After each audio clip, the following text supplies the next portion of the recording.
Thank you very much.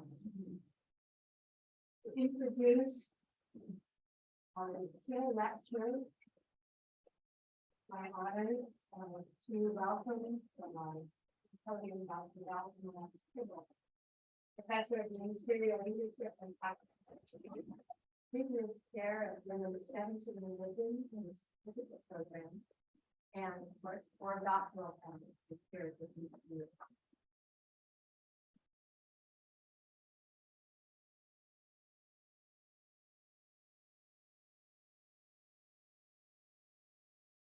Thank you. It is indeed an honor to introduce this wonderful scholar, inspiring mentor, courageous leader, and a fierce but gentle spirit. All of those things comprise Dr. Mahjabeen Dhala. When she was a student, she was generous with being available for many of our gatherings, interreligious gatherings to support women in this community. And many of us as faculty were just saying our mantras, praying our prayers, hoping that somewhere, somehow, the GTU would find a way for her, a place for her to be, so that we would not lose her to somewhere else. And so it indeed was just a joy to have word of her becoming the director of the Madrasa, let me say it right, Madrasa-Midrash program. And so if you don't know, Dr. Mahjabeen has a bachelor's in Commerce and Economics from Bombay University. She did her MA here at the GTU, and she also did her PhD at the GTU. She has many publications as part of a growing list of brilliant work. And just in keeping with some of the titles that we have heard in the papers today, I love the one, I'm drawn to the one that says the rib, resurrecting skeletons, recreating Eve. And that's in the Beyond Words publication, art inspired by sacred texts, that the Center for Arts and Religion published for us just before 2020. And then, as many of you know, she also is a scholar and researcher on Fatima. And so she has published in the Berkeley Journal of Religion and Theology an article, 5 Foundational Women in the Quran, reading their stories from a Shia female perspective. As and you can read her bio in the GTU webpage. So if you just allow me to just say a few brief words personally. As a female in academia and as an activist in the community, I truly find in my beloved colleague, Dr. Mahjabeen Dhala, the kind of commitment to not only using her voice, but encouraging voice in others. Not only being willing to diversify, sometimes very close to homogeneous places, but bringing along others to do the same. And so this beautiful person, a mother, one who knows the things we've been talking about today, the ups and the downs, the dark and the light, agreed to lead our Women's Studies and Religion certificate program. And we are just honored that you will hear her voice and her perspectives and her vision, as she has led us so faithfully in this year. I'm honored and we thank you. I present to you Dr. Mahjabeen Dhala.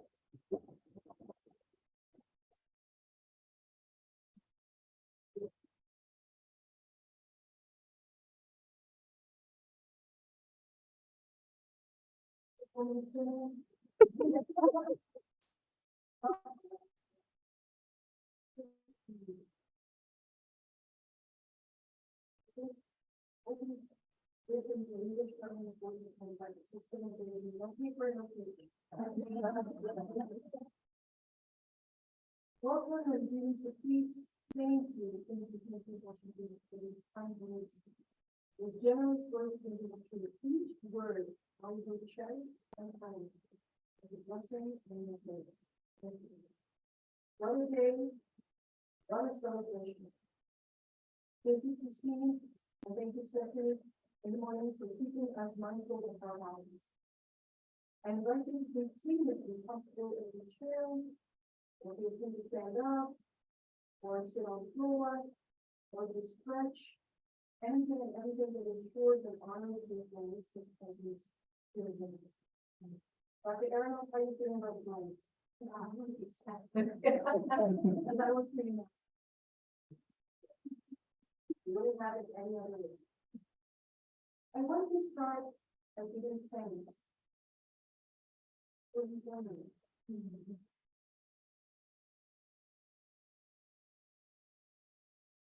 Thanks to the spirit of love for birthing us into this life. Thanks to the spirit of inquiry that drives the emerging scholarship that was just demonstrated so swiftly in today's life. Thanks to the spirit of courage that gives us the determination to agitate systems of supremacy and discrimination, as is repeatedly demonstrated by our teaching, our faculty, and our mentors. Thanks to the spirit of family that supports our meaningful progress towards our goals, as we have witnessed in the dedicated service of the WSR team, the students, staff, and faculty that make this a notable place. Thanks to the spirit of hope that lifts us up after every setback and empowers our persistence and resilience. Thanks to the spirit of justice and inclusion that thrives here at the Women's Studies and Religion certificate program and the teaching religion undergrad. Finally, thank you all for bringing your energies, for bringing your bodies, for bringing your minds and your experiences with you to the field. Shortly, we will be celebrating the Women's Studies and Religion certificate recipients, followed by a delightful reception. But before that, perhaps I must invoke yet another spirit, and that is the spirit of patience. Yes, the divide between you and the celebratory conferral of certificates and the reception is the chairman. Have to get it to me first. As the title of my talk suggests and states, it is servant leadership, honoring the labor of work.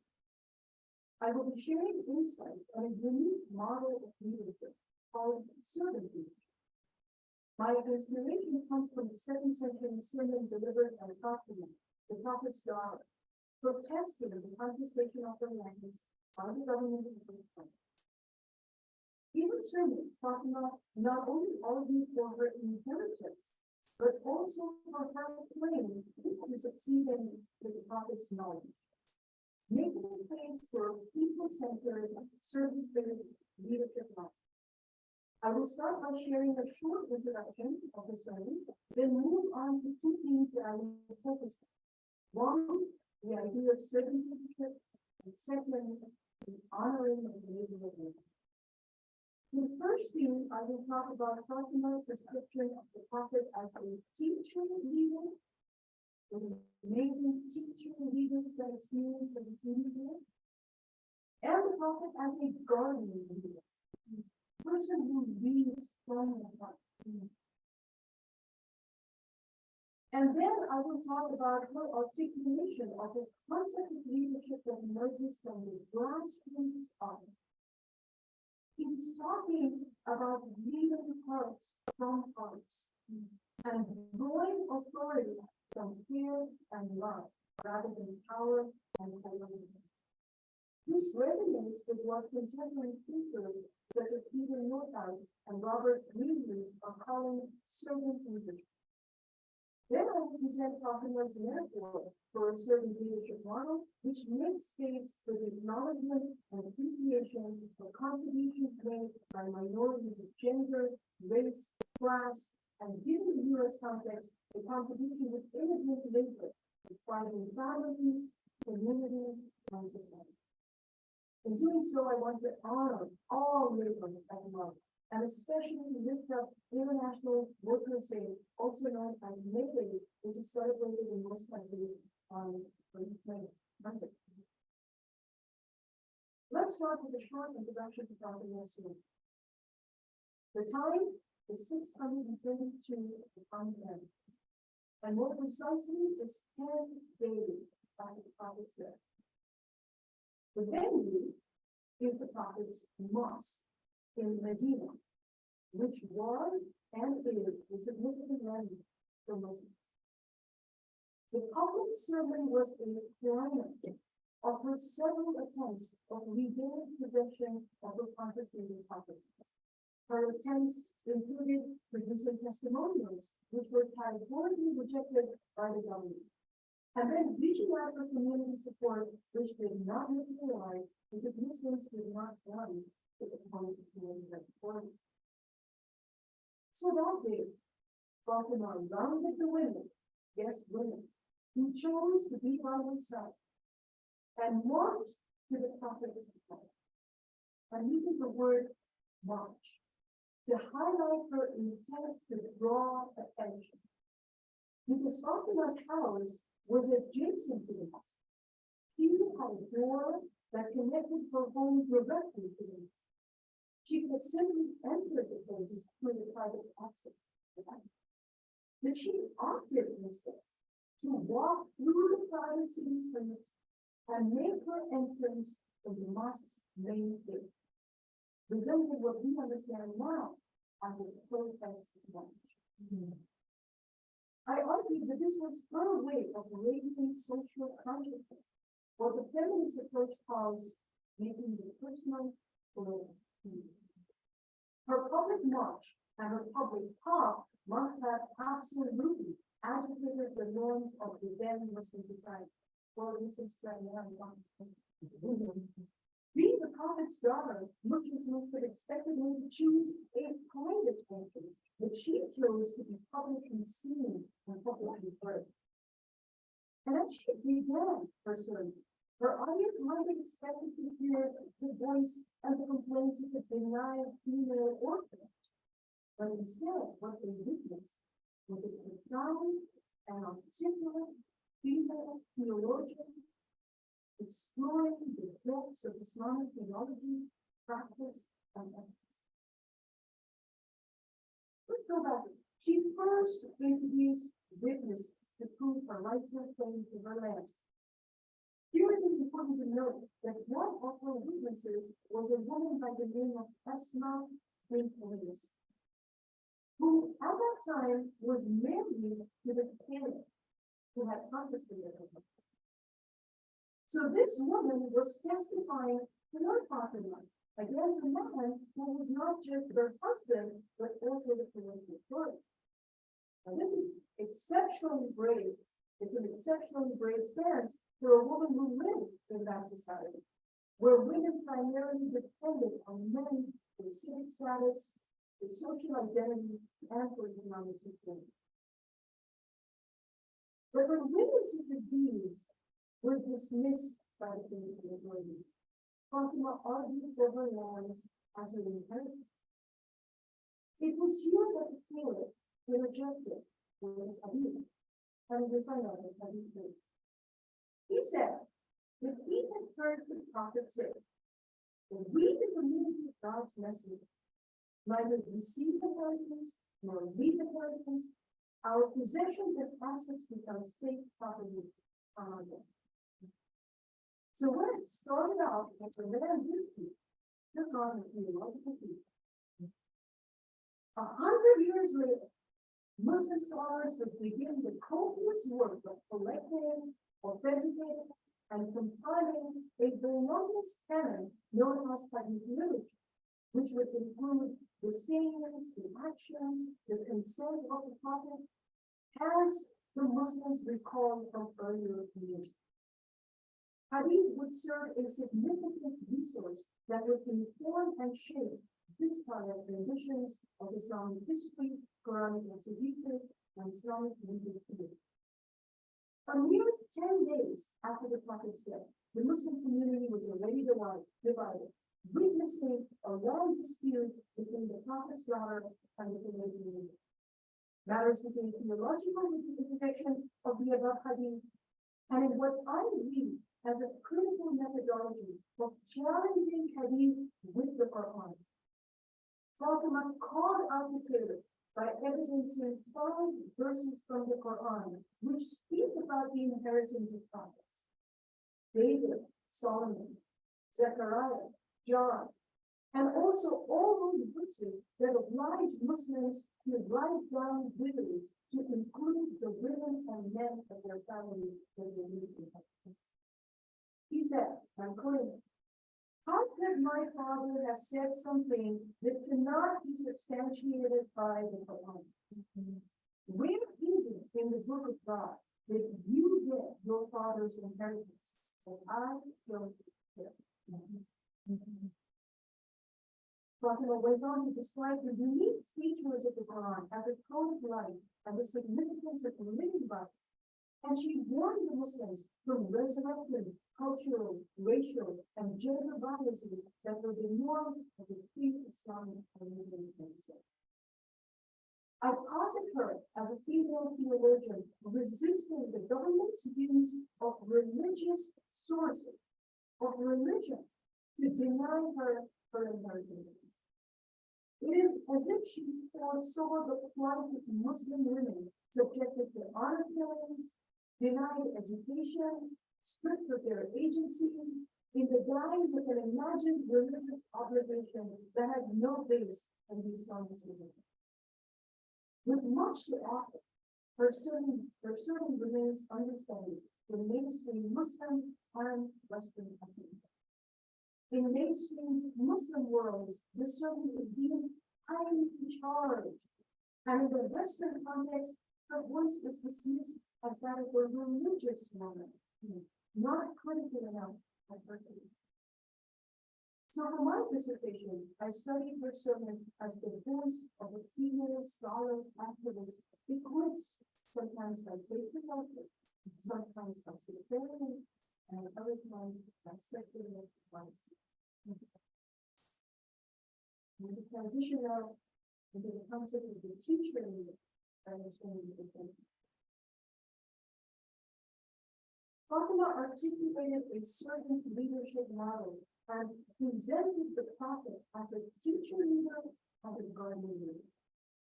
Let's start with the Prophet as a teacher leader, which seems poignant given that we are gathering here as a learning community. Fully aware of the role of education in transforming individuals and society. According to the Quran, I'm sure this is the case across sacred texts, prophets lead through education, drawing upon their core values and moral distinction to passionately serve life. The Quran states, and here I'm quoting the 2nd verse of chapter number 62, the verse says, It is God who sent to the people an apostle from among themselves to recite to them the signs, to purify them, to teach them the book and wisdom. Verse 26. According to this verse, the prophet is a leader who emerges from the people, an apostle from among themselves. And the prophetic role includes giving information, what we do as teachers in this learning community. Giving information, which is to recite to them God's signs, deconstructing unjust systems, which I read from Purifying Them, reconstructing through education, which I read from To Teach Them the Book, and finally, transforming communities through wisdom. This verse is, for me, an exposition of the critical features of what I call a prophetic pedagogy. A pedagogy that involves inform, unform, reform, and transform. Inform includes granting access to education and voice and expression. Unform invites critique of what has come to be understood as normal. Reform refers to the suggestion and sustaining of change to the better. And transform is an invitation to bring to a world in which there is room for everyone to live. This prophetic pedagogy resonates with Bell Hooks' argument for a holistic and engaged form of teaching. In her book, Teaching to Transgress, Hooks focuses on creating a democratic setting where student expression is valued and encouraged. Given my training in Islamic theology and feminist theories, my teaching philosophy fuses my understanding of this prophetic pedagogy with the crucial and critical elements of feminist pedagogy to explore and incorporate a paradigm and practice of learning and sacred and transformative. Holistic and discrimination. I strive to create a humble and collaborative space where students will teach and teachers will learn and share their experience. And to honor and acknowledge the minds, hearts, spirits, and response and bodies in the gospel. To create a community where there can be openness and intimate communication.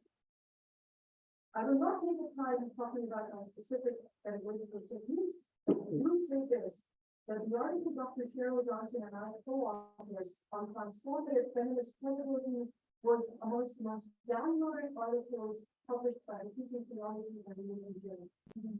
And my essay on To Teach Like a Prophet was also published by the Association for Public Religion and Intellectual Life, and it is an open access website, and you can see it. But I want to circle back to Fatima's iteration of the prophet as a transformative teacher leader. I'm going to quote some of her exact words from the sermon here. She said, and I'm beginning to quote, "Through my Father, God illuminated darkness." I think I'll read right this.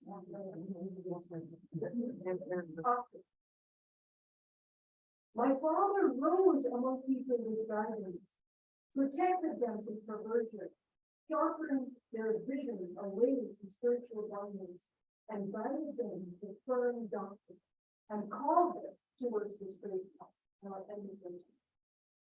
Through her public protest, Fatima was embodying the prophet's heritage.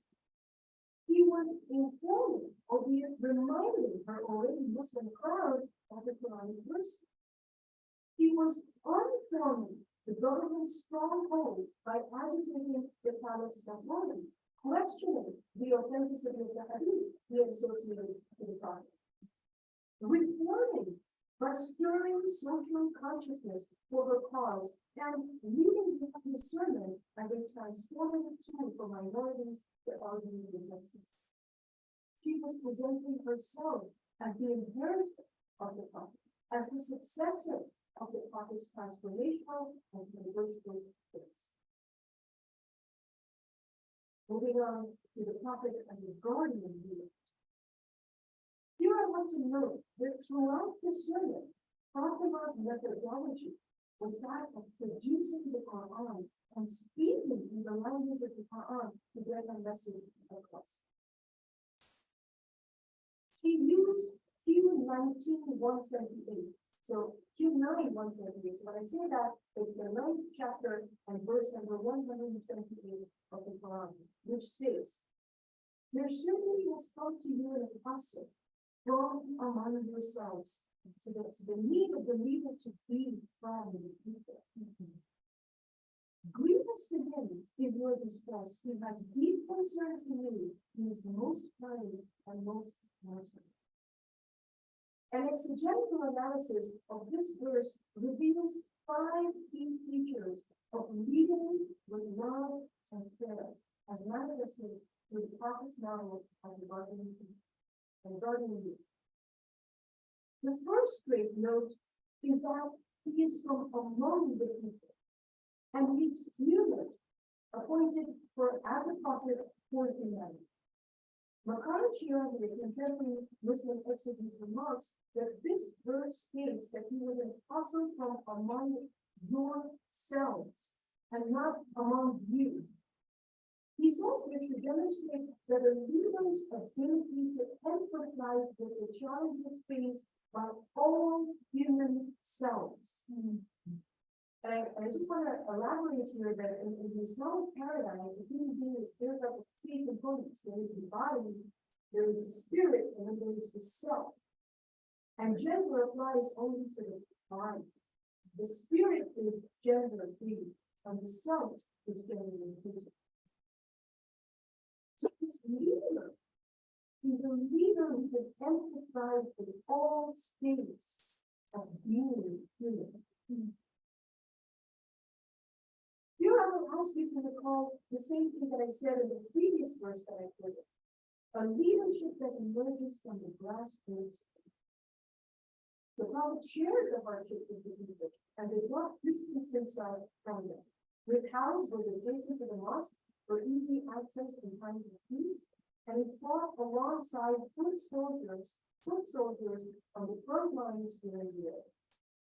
Another contemporary Al-Baha'u'llah stresses that by yourselves is a reference made to all humanity, regardless of race, ethnicity, religious, or national affiliation, because the self and the ego, the human ego, is free of all these.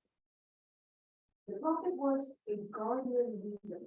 The Arabic word for it is wali, appointed by a guardian creator, because one of the names of God is also wali, someone who loves and cares for creation. The second feature of the prophet as a caring leader, according to this verse that I just quoted, 9:128, was that he was moved by the hardships of his people. Grievous to him is your distress. The people's spiritual, physical, and social challenges matter to the leader, and the leader is deeply impacted. He would tirelessly campaign for the human conditions felicity in this world and the hereafter, because the hereafter is something that the Islamic doctrine subscribes to. Patiently enduring the Meccan's review, who devalued his teachings as witness of the beautiful world and associated his victories with sorcery. He was with his people in all that troubled instances. And in his leadership model, they would find support for the marginalized and upliftment for the people. The third feature of the compassionate guardian leader, according to this verse, is that they had deep concern for their people. The Arabic word is harisun alayhim, which denotes an eagerness and enthusiasm to guide people, to help, to provide love and care in all aspects of personal, religious, and social life. So the prophet was teaching a code of practice for social justice and equity, which threatened the majority status quo and their way of established life. Like an empowering teacher, he was passionate. He was calling for securing the interests of the deprived factions of society, even if it meant disrupting the peace of the powerful elite. The fourth and fifth features in this verse that emerge are actually God's attributes. Godliness, happiness. They're generally translated as most kind, most merciful. And Shirazi says that when these words appear separately in separate verses, they could be interpreted generally as kind and compassionate and merciful. But in those rare instances when both words appear in the same verse next to each other, then the meaning is completely nuanced. And he says that Ra'uf would then be someone who is kind and compassionate to those who actually listen to them and support them. And Rahim is being compassionate to those who find the So when Peter has to find in their heart and their soul enough compassion to embrace those who will follow and embrace those who choose to turn. So here I move on to the second part of my life, and that is the idea of serving leaders and honoring the labor of the leader. I went to with Fatima sermon and quote some of her words from it.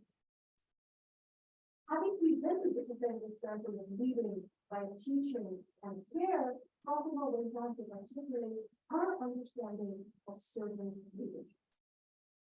Servant leadership is an approach to leadership that puts the needs of others first and empowers them to achieve their full potential. This is the mantra of every teacher. The concept of servant leadership has garnered considerable attention for its significant departure from hierarchical structure power. Within academic research, the concept of servant leadership first emerged in the works of the late 20th century scholar Robert Williams, who described servant leaders as those who put people first. They are ethical leaders who demonstrate strong moral behavior and empathize with the people and focus on nurturing and empowering them to achieve their best. Servant leaders have been described as altruistic, empowering, committed to the thriving of their family. In her sermon, Fatima posited a metaphor of the desert caravan, which, of course, within her time and her context, resonated with the Arab lived experiences to explain what we understand today as the concept of servant leadership. I'm quoting a few words here, and she says, "By God, have they not rushed to seize the reins of the power, which God's messenger entrusted to him? He would have led the caravan beautifully, neither letting the insects gather the ride, nor letting the riders be killed, delivering the people to a first quenching and rushing forth spring with overflowing paths. The caravan would have been pleased to discover many lands of innovation and prosperity. They would have been empowered by the eradicating of hunger and the opening of the blessings of the heavens. Thank you. Now, in this metaphor, the camel refers to leadership. The caravan is the Muslim community. And the depiction is that of humanity treading its way towards its goal. Now, being committed to the Prophet's service-based, people-focused practices, Fatima was arguing that she and her family deserved to be the leaders of the Muslim community instead of the political authority that was now reigning and had taken away her lands from them. She was communicating through this metaphor that she, as the Prophet's daughter, had what it took to ensure security, comfort, quantitative opportunities for all, effective deployment of resources, and expert guidance for abundance for everybody to cherish. In this metaphor, the leader walks with the crowd, leading them with love and faith. Now, note here that the prophet himself was an orphan and from the working class. In fact, one of the opposition's critique of his leadership was that if God really wanted to select a prophet to lead us, why did he not choose a rich Arab merchant? Why did he have to assign an orphan who was hired by a woman? The prophet worked for a woman named Khadija in the end. Yet, the prophet proved to be a charismatic and effective leader who made his place in the hearts of Muslims and the annals of history through his dedication to lifting the human condition of his time while remaining humble in his conduct. Seldom wielding an authoritarian stance as he did the Quran and awarded him that position. Fatima spoke about his transformative pedagogy and the deep care for the well-being of his community. His methods were humble. He emerged from his heartfelt condition in God and good. His goals focused on privileging the most renowned faction of society. His spiritual, intellectual, and ethical character added a charismatic appeal to his divine mission. Describing it in this way, she paused and said, "He was my father, and not the father of any of you." Making a case for enduring not just his assets, but also his leadership. He accused the Caliph of being acutely indifferent to the servant leadership she imagined and described, of seeking a position not meant for them, and confiscating assets that did not belong to them. Going on with the metaphor, she said, "You branded a camel that was not yours, and you brought it to a watering hole that did not belong to you." He warned the Muslims that their inaction against an opportunist authority would deprive them of a prosperous future and make them susceptible to unrest and strife. He depicted this very vividly, and I quote, "Now that you have molested her, now that you have impregnated her, then wait till she brings forth her beauty. You will then see that your milking pots will fill up with blood." Notice how she uses a female camel as the metaphor for leadership. And she says, "You have molested this authority. And because you have molested this authority, you are only going to be bad because of it." She described power-driven leadership as a kind of molestation of authority and the people's trust. If the people remained silent, then both the leaders and the followers would be ruined. By protesting publicly, she was doing her part in opposing the government, setting an example for minorities to follow. It is important to note that Fatima's metaphor for a service-based leadership model reinforces her argument for her right to inherit and lead, but it also makes space for the acknowledgement and appreciation of contributions of minorities of gender, color, and race and class to thriving societies and communities. The labor of women in their roles as mothers, in their roles as partners, and community service providers, for example, often goes unnoticed and is rarely credited as leadership. I want to share an observation from my 23 years of encountering Muslim communities across the globe.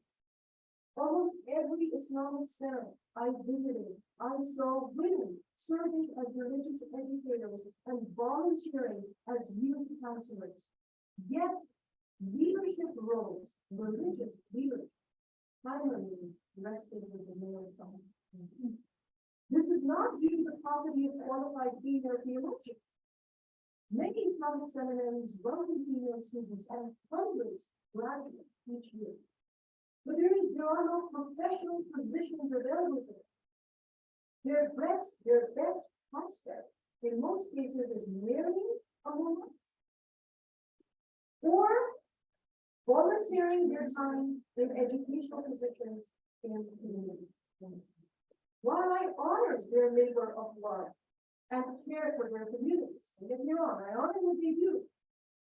It is hard to disregard that these qualified women scholars inevitably find themselves advancing the male-dominated system by working under male religious authority.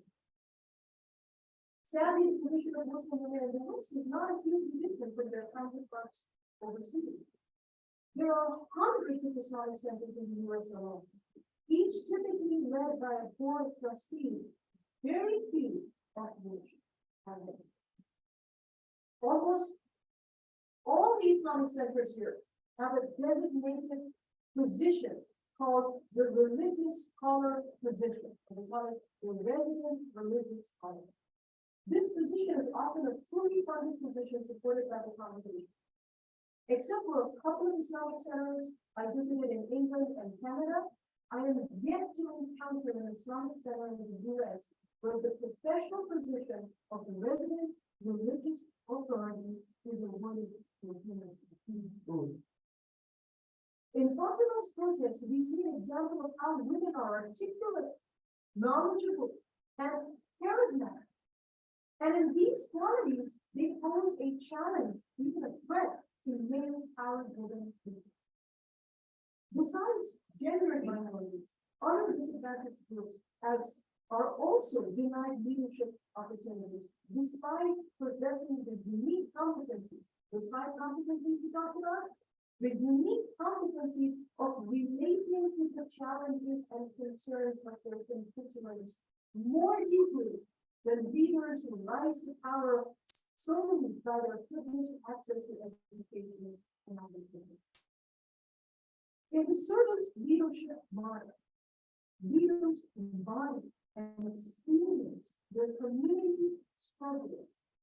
They march with those who are making moves. They serve justice at the grassroots level. Fusing the dichotomous functions of service, or the imagined dichotomous function of service and leadership into a single trait, the servant leadership model recognizes the works of all classes of society, as opposed to a model of leadership that only recognizes influential male leaders who often work for the interests of the elite communities. Leading through service is the way of God's kingdom on earth. And I would argue embodied primarily by women in their household, women in communities, women in institutions that are GPU, and women in our leadership. Thank you for giving me this opportunity, for sharing the rich yet understated words of the 7th century Muslim female scholar and teacher. Her remedy of leading with heart, service, love, and faith. In fact, as I stand in front of you today, for the Islamic calendar, today marks the day of the destruction of Fatima the Great in 1924. That is the time of strength for women politics, and she leads the invoking her words today has meant much to me, to thank you for giving me this. It has also given me the opportunity to acknowledge the labor of immigrants and minorities, also known as International Workers' Day, which I hope you will look out for neighbors. I'm also grateful for this opportunity for celebrating the labor of love so graciously demonstrated in each classroom of the GTU, in each office of the GTU, in every department of the GTU. And especially so beautifully and gracefully demonstrated by the women's studies and religion student field. Would our student committee students and faculty please rise? Stand tall.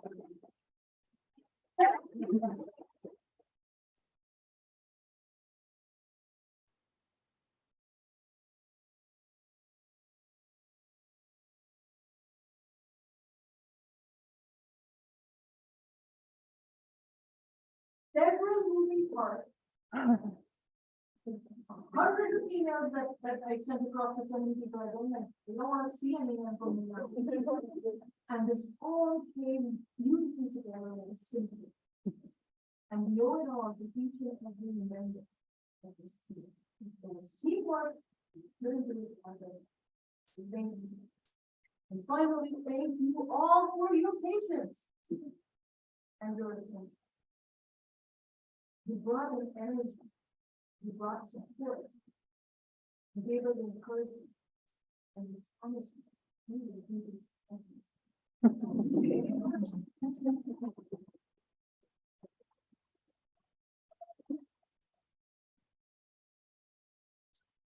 Your feedback, questions,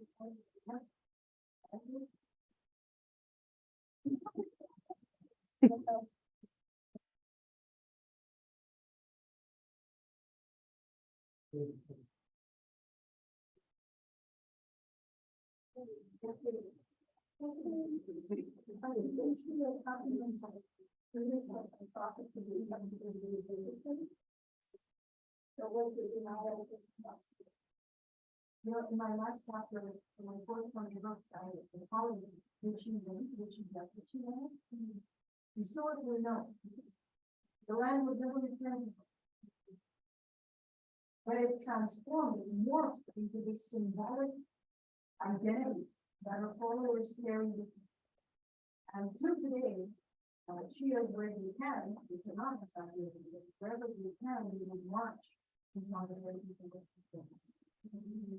So, no, and I want to say yes also, because she left behind this movement, this luster.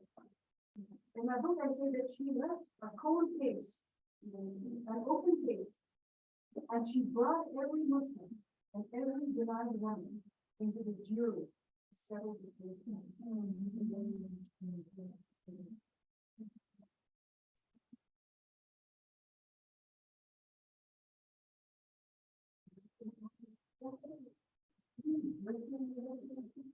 So it's forthcoming book, it's called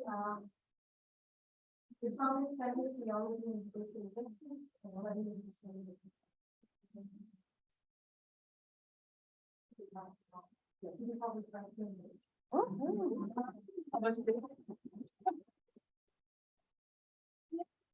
I have to come back, I don't know what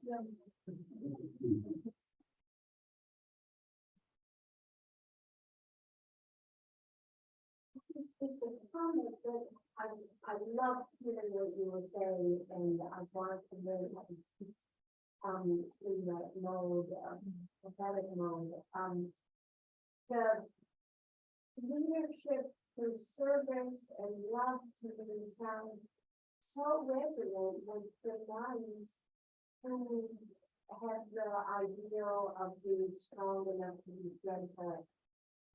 In hard conditions and not look for something to centralize doing, but I do think that they would appreciate each other.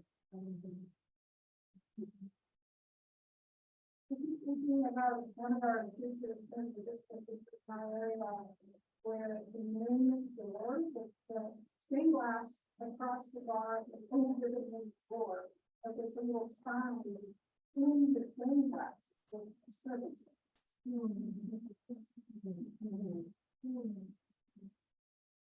That's powerful. Yes. Wow. And the challenge of the sacred word of having a servant of the high emphasis of the ones that are solution.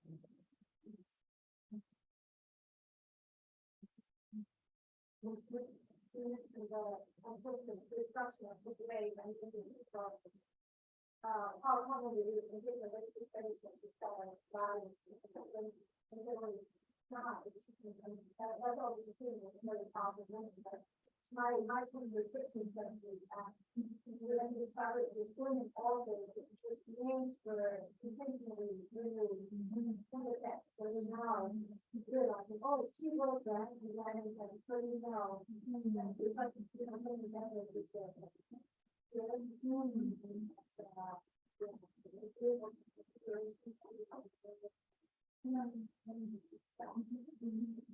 it's a very good combination, it's very simple as a play. You have a clear body and a clear mind, and feels without the ability, the knowledge, and particularly knowledge, it's sometimes scattered around. Whether I was walking in some of our, minding our own business, we did not have to, and then I gave the Bible and said, God is living. Okay. This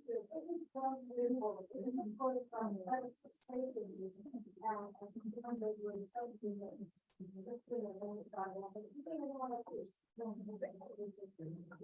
Only 40 minutes, found out that you're. And that's good to learn that, and he gives a lot of credit to every conference we work.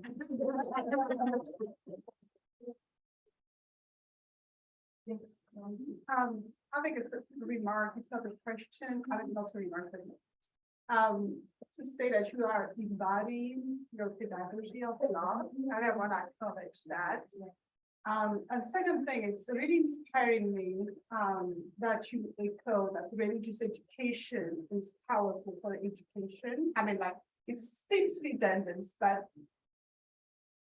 not many acknowledge that religious education is still there, even as a discipline, but also as a practice. So it's really inspiring that from a feminist perspective, from women's views, that religious education is still a thing and can be transformative. So I just wanted to acknowledge that. Could you speak a little more to, I love the informed, unformed, just that process of unformed. Which is very, very difficult, because so much of our psychology goes into the norm that we understood as our routine. And unforming is so important when something of real education that we talk about, it goes through birth in the unformed. So it's important enough, and it seems so much about that being spoken by our parents today. Unforming is painful, unforming is uncomfortable, but it is where birth occurs. It is where new ideas come out. It is where new life comes.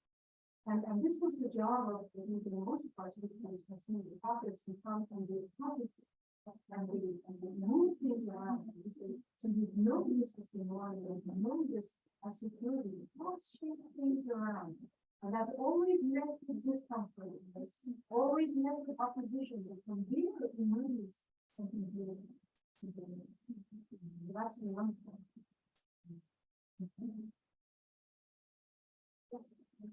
I'm trying to figure out how to put a question here. So the tradition that I study is the diaconal tradition of the diaconia within Christianity. Diaconia is often translated as service.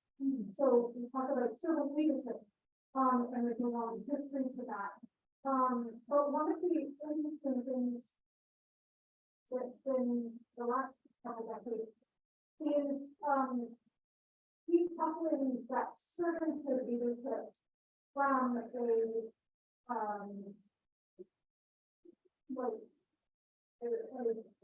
subservient leadership or what's the word I'm looking for? A lesser leadership.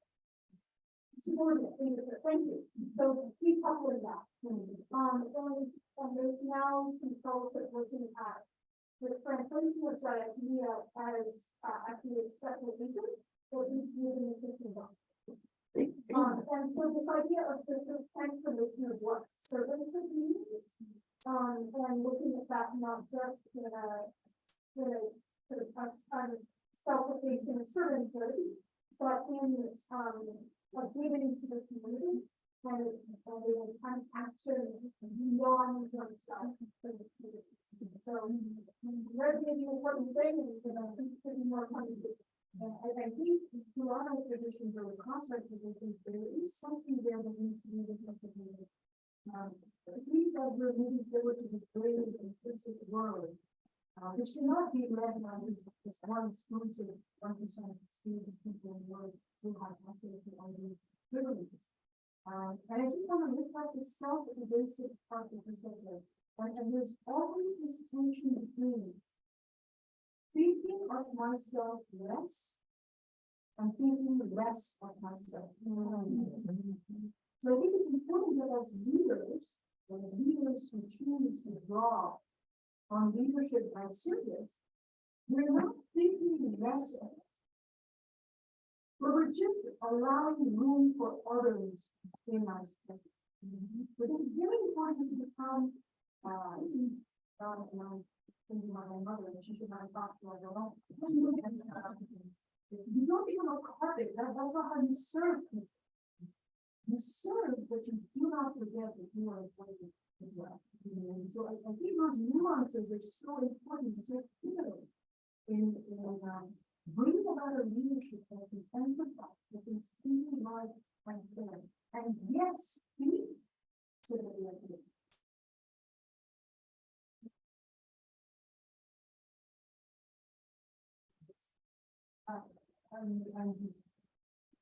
I don't think we would really what you said. I think it was it's unright.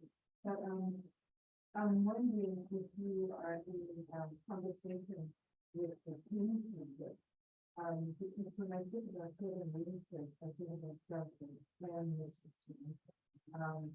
and in all of the personality as well as the things that they investigation that they brought to them. How are we talking? Yeah.